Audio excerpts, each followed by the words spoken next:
Hey guys, my name is Trevor Sullivan and welcome back to my video channel. Thank you so much for joining me for another video in my LXD or LXD series on Ubuntu Linux. Now I've got another really exciting topic for us today, and that's about clustering LXD virtual machines together, or actually LXD hosts together, so that we can spin up virtual machines on top of the cluster.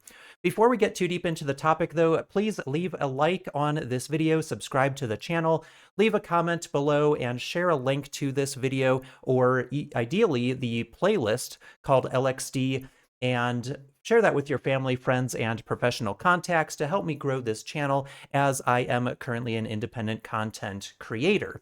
All right, so let's talk about clustering. Up until this point, we have been focusing on standalone LXD hosts, which basically just means that we have a single bare metal system or perhaps a virtual machine, and we install LXD on that virtual machine, and then we can create either containers or virtual machines on top of that LXD host. But if you have multiple bare metal systems, then it's useful to be able to cluster all of those bare metal LXD hosts together so you can treat them as a single unit. When you launch a new virtual machine, the virtual machine can actually get scheduled on any of the nodes in the cluster. It's also very seamless to live migrate or move a virtual machine from one node in the cluster to a different node in the cluster. And if you want to get information about the status of any virtual machines that are running on your LXD cluster, it's very easy to just get that information by running a single command on a single cluster member, rather than having to go SSH into each of your LXD hosts and query each of them independently. So LXD has clustering support built directly into it, and deploying a cluster of LXD hosts is actually really easy. We actually just do it very similarly to how we spin up an individual node, but we just answer the questions during the LXD init process a little bit differently than what you do with a standalone host. Now, how exactly are the nodes or members of our cluster coordinated? Well, Canonical has actually developed this open source database called Dqlite, which is a take on SQLite. SQLite is a kind of single file database that just exists on the local file system, but it doesn't have any networking or synchronization capabilities built into it. So Dqlite is an open source derivative of SQLite that is actually a network database that allows the database to be synchronized with multiple nodes, so it's highly available and fault tolerant in case one of the database nodes goes offline. If a node goes offline that has a copy of the database, then other nodes that have another fresh copy of the database can simply take over and serve as what's known as the leader for the cluster to accept any new changes to the cluster metadata. So that's actually a separate open source project, but Dqlite is actually used by LXD under the covers in order to perform database tasks. So there's several different member roles that you'll notice when we set up a cluster, and I just wanted to point these out to you really quickly. We have the database role, the database leader role, and the database standby role as well. And as we go through the process of bootstrapping a brand new cluster, you're going to see these various roles automatically change hands as we progress through the setup process of the cluster. So these are just roles that are used internally by LXD that indicate if there is a lead database server, a standby database server in case the leader goes down, or additional members that have voting rights to the distributed database running on Dqlite. So let's talk about forming a cluster, and we're going to keep things really simple in this video. We're not going to go into any of the advanced features of clustering for the time being. Maybe we'll cover that in a separate video, but I really just want to go through how to form a basic cluster here. All we need to do is run the LXD init command right here, and when we go through and answer the questions for the initialization wizard of the LXD engine on each of the nodes in our LXD cluster, we just need to answer things a little bit differently. So the very first question is, do you want to use LXD clustering? Normally, if we're setting up a standalone LXD host, we would just say, no, we don't want to use that. That's the default answer. So you might just kind of whiz by that question and not think about it again. But when you're setting up a LXD cluster, you actually need to choose yes for that particular question. Then it'll ask you what IP address or DNS name should be used to reach that particular member node of the cluster. And if you're using multicast DNS with the Avahi daemon, as I personally do, then unfortunately you will run into problems trying to set up LXD with MDNS names. So if you don't have a full DNS server set up for internal DNS resolution, then just use the IP address of the node as the endpoint to connect to, and everything should work perfectly fine. And then we also have this other question right down here. Are you joining an existing cluster? Of course, the very first node that we use to initialize the cluster is going to be known as the Bootstrap server. And for that one, we would say no, because we want to create a new cluster. But on the additional member nodes that we want to join to the Bootstrap server, we are going to say yes, we are joining an existing cluster, and then we'll be prompted for an authentication token that allows us to join new nodes to the cluster. So what we're going to do is spin up a few virtual machines on a bare metal LXD host that I have running in a different room. And then we're going to go ahead and bootstrap the cluster on our very first node, and then we'll join a couple of additional nodes to our cluster. But just to take a quick look at architecturally what things are going to look like once we're finished here. This outer box here indicates the cluster itself. We're going to have 3 nodes in the cluster, so 3 virtual machines all running Ubuntu Linux server. And on the very first node here, LXD01, we're going to use that as the Bootstrap server. So that'll be the first node that we run the LXD init command on. And then after it's been initialized, we'll go to LXD02 and LXD03 and join both of those cluster nodes to the existing LXD01 cluster. And then after we've created a cluster, we'll kind of inspect the status of the cluster. We'll actually create a couple of virtual machines on the cluster and see how the scheduler actually places virtual machines on different nodes in the cluster. And then we can also do live migration, where we take a running virtual machine, like this one called VM01, and we can move it from running on node LXD01 to running on LXD03 or 02 or any other compute node in the cluster. So really cool capabilities once we've got clustering set up right here. So let's go ahead and start building things out. All right, so I've got this bare metal host here called Pangea, and if I run LXC version right here, you can see I'm currently running LXD version 5.15, which is the latest. If you want to install a newer version, you can actually do snap info on the LXD package, and this shows you all of the different channels that you can follow.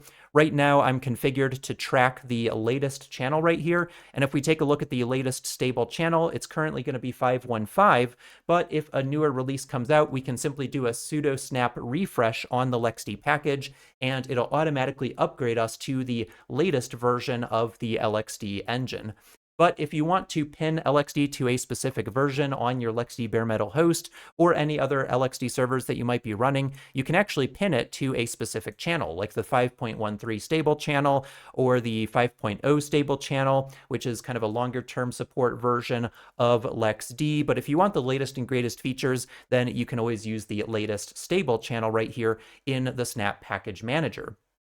All right, so if I run LXC list right here, you can see that I've currently got one VM spun up. So I'm going to go ahead and just destroy that so we don't have any virtual machines in my environment here.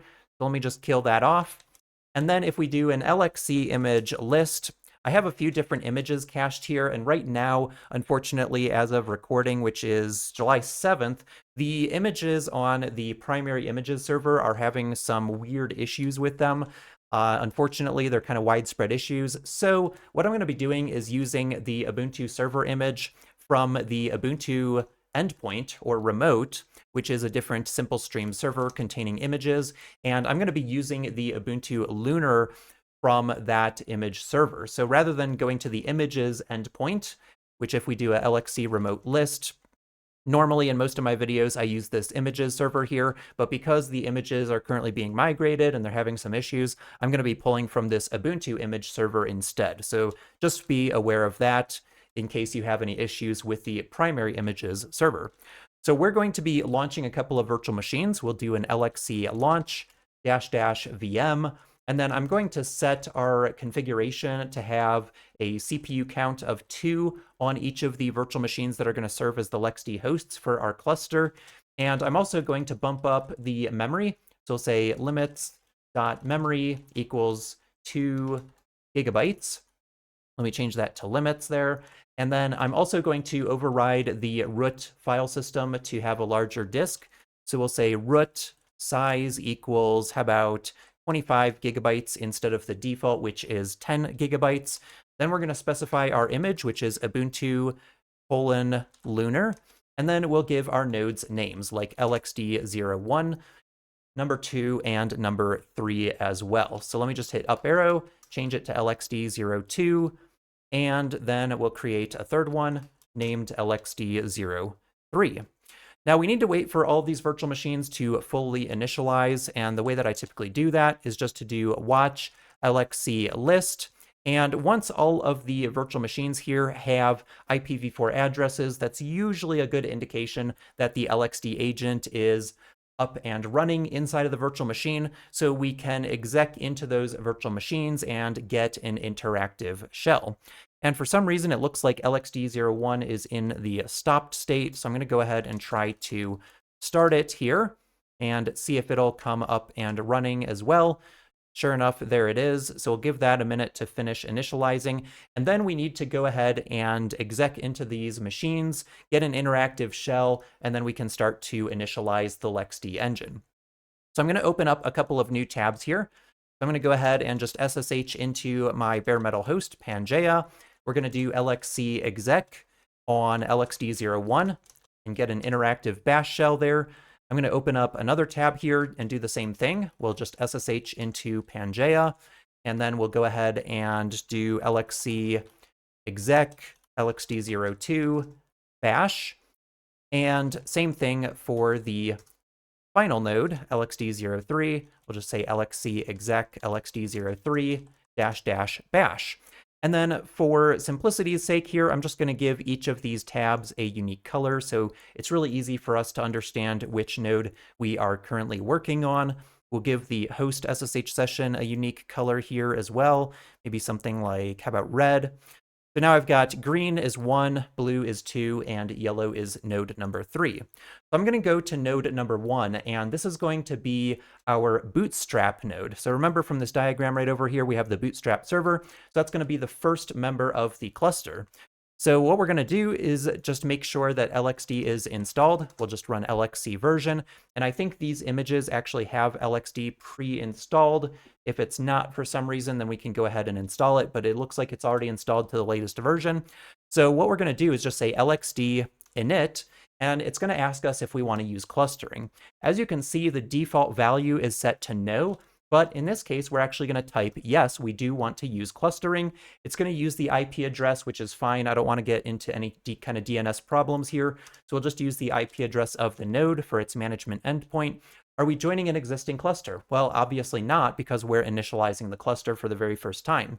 So what member name should be used to identify this node in the cluster? This is not a DNS name, so it's totally fine to just use the name of the node right here. Do we want to configure a local storage pool? Well, yes, we do. We want a ZFS storage pool. So we'll choose the default of ZFS. We'll have it create the default ZFS pool for us. Do we want to use an existing block device? We'll use the default no, because we don't have any separate block devices. We only have the root file system disk for this virtual machine.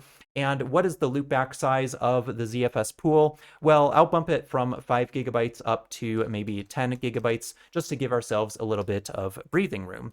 Do I want to configure a new remote storage pool? This is where you would configure something like Ceph as a remote storage engine, but right now we're not talking about Ceph, so I'm going to use the default of no. Do we want to connect to a bare metal MAS server? No, we don't. Do we want to use an existing bridge or host interface? No, we don't. And now this gets into networking right here. So do we want to create a new fan overlay network? And what this is going to do is it's actually going to allow the virtual machines running on each of our nodes to communicate with each other, because this overlay network, known as a fan overlay network, actually spans multiple cluster nodes in our LXD cluster, so that if a virtual machine is running on LXD03 and a virtual machine is running on LXD01, those virtual machines need to be able to communicate with each other, and this fan overlay network enables that capability. So we're going to say, yes, we do want a fan overlay network to be created.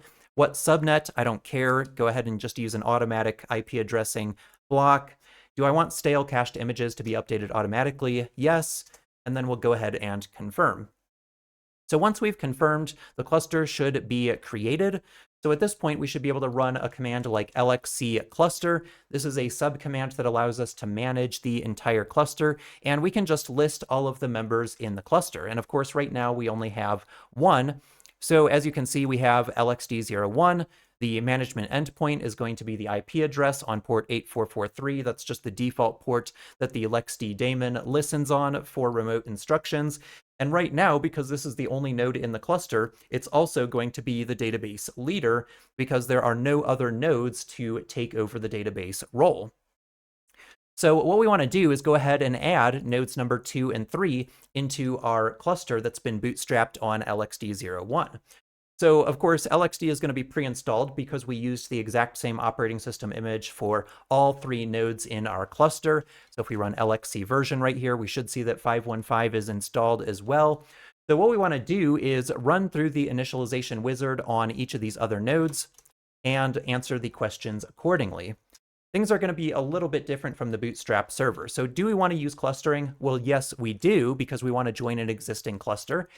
What endpoint is going to be used? We're just going to use the default, which is the IP address. Are you joining an existing cluster? The default is no, but we need to override that and say yes. And then we're going to be prompted for what's known as a join token.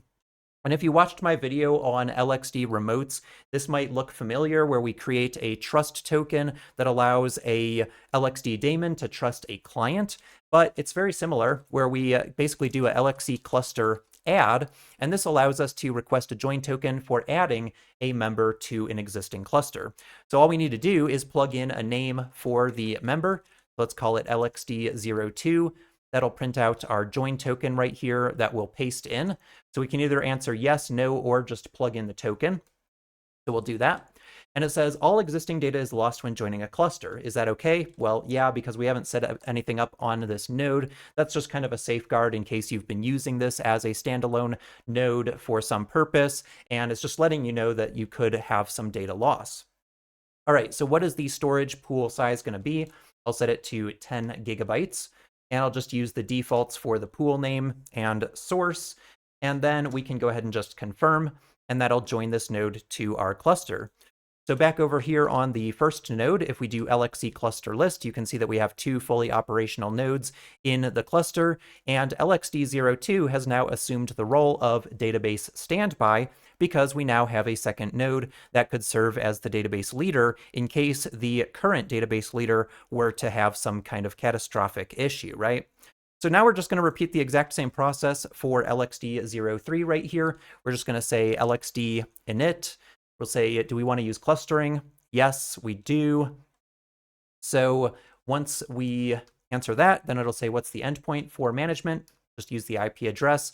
Are we joining a cluster? Yes, we need to type yes there, and then get another join token. So we'll say LXC cluster add LXD03, take this unique token right here and paste it in. It'll say all data will be lost. Is that okay? Yes. Size of ZFS data pool is going to be 10 gigabytes, accept all the other defaults, and that'll add our third node into our cluster. So now let's go back to LXD01, do LXC cluster list, and now you can see that we have 3 nodes all containing replicas of the database, and all of them are showing as fully operational. So great, now we have a cluster. What can we do with this cluster? Well, one of the first things that we need to do is to make sure that we have images downloaded onto our cluster so that we can use those to launch either virtual machines or containers. If I run LXC image list right now, you can see that we don't have any images cached. Same thing on LXD02. If I run LXC image list, you can see we don't have any images here. And one of the interesting features about clustering is that if I were to download an image onto LXD01, that image is automatically going to be available on at least 2 other nodes in addition to the node that I cached that image on. There's actually a setting in LXD that allows you to set the minimum number of replicas. So if I had maybe 10 nodes in my cluster, I could say that at least 5 nodes need to have a copy of the images that are in the cluster. But by default, it's set to 3. So all of the nodes in my cluster that has 3 members will get copies of these images. So if I do LXC image copy, we'll go back to the Ubuntu remote and grab the lunar alias, and then we'll just copy that to the local daemon here. And of course, I need to Control C that because I always forget to do --VM because we want the virtual machine image, not the container image for Ubuntu Lunar Lobster. And then once we've downloaded and pre-cached that image onto our cluster nodes, we'll go ahead and launch several different virtual machines, and we'll see how those virtual machines get scheduled or placed onto the different compute nodes in our cluster. So let me just pause really quick while this downloads. All right, so now we've downloaded the image for Ubuntu Lunar Lobster server, specifically locally, and we should be able to launch virtual machines onto our cluster. So let's go ahead and do that now. As you can see, we don't have any VMs on the cluster. So let's use node 01 in order to launch a few of them. So we'll say LXC launch --VM, and then I'll just specify the image, which is Ubuntu Lunar. That's the alias for it. And then I'll just do U01 as the name of a virtual machine. So we'll go ahead and just create from that pre-cached image that we have locally, and then we'll take a look at which node in the cluster it gets placed on. And then we'll launch a couple of more virtual machines and just see which nodes in the cluster those get created on as well. And then we'll also test connectivity between those virtual machines on that overlay fan network that we talked about when we were bootstrapping the cluster. So let's do U02 as a second VM, and then we'll just launch a third one just to see if we get at least one on each node in the cluster here. So node number 2 is launching here, and in just a moment we'll launch node number 3. It's a little bit slower because I'm using nested virtualization here. It's not quite as fast as bare metal, but it does work pretty well using a nested environment here. So I'm just going to go ahead and actually skip over doing a third node here. Let's just go ahead and do LXC list to see our list of virtual machines. And sure enough, you can see that the first one was launched on the local system, which is LXD01, the green tab right up here. And the second virtual machine was launched on LXD02, which is the blue one right here. So if I do an LXC list from any node in my cluster right here, you can see that I'm still getting the same results because that database, that distributed Dqlite database, is providing the metadata consistently across all the nodes in my cluster here. So now that we've got these virtual machines up and running, let's see if we can ping the U02 node with IP address 240.254.0.31 from U01, which has a different IP address, but both should be connected to the fan overlay network, right? So we'll go ahead and get an interactive shell on U02. So we'll do LXC exec U02 --bash, and that works just fine. So technically I am on LXD01, but I'm actually getting an interactive shell on a virtual machine that is executing on LXD02, so you can kind of see how that seamlessly works. But of course, I can also get a shell on the virtual machine that's running on the local node LXD01. So let's go ahead and just copy the IP address for U02. Now that we've got an interactive shell on U01, let me make sure ping is installed, and I'll just paste in that IP address. So as you can see from U01, which is running on LXD01, I'm able to ping U02, which is running on a different node inside of our cluster. So that confirms that our fan overlay network is working perfectly fine. Now, what would happen if I shut down U02? Well, I can leave that ping running right over here, go to a different node in my cluster, and just say LXC stop U02, That'll do a graceful shutdown of the guest operating system in there. And as you can see, immediately we lose network connectivity to that virtual machine. So let's go ahead and start it back up and see if we start getting responses again from that virtual machine. And then we'll actually take a look at how to do a live migration of U02 from LXD02 over to LXD03, just to show that we can move virtual machines between different cluster members. All right, so in just a moment here, as soon as that virtual machine comes back up and running, we should see that those pings will be received right here. And sure enough, there it goes. In just a matter of seconds, it goes ahead and recovers, and we're recovered and connected, I should say, to U02 from U01. All right, so let's just confirm that we are still on the same nodes. So sure enough, LXD01 is hosting U01, U02 is on LXD02. Now I want to take this U02 and I'm going to move it from LXD02 over to LXD03. So what we're going to do is spin up another ping to it. So we'll say ping 240.254.0.31. We'll just leave that running in the background. And while that's running, I'm going to go ahead and do a migration right here.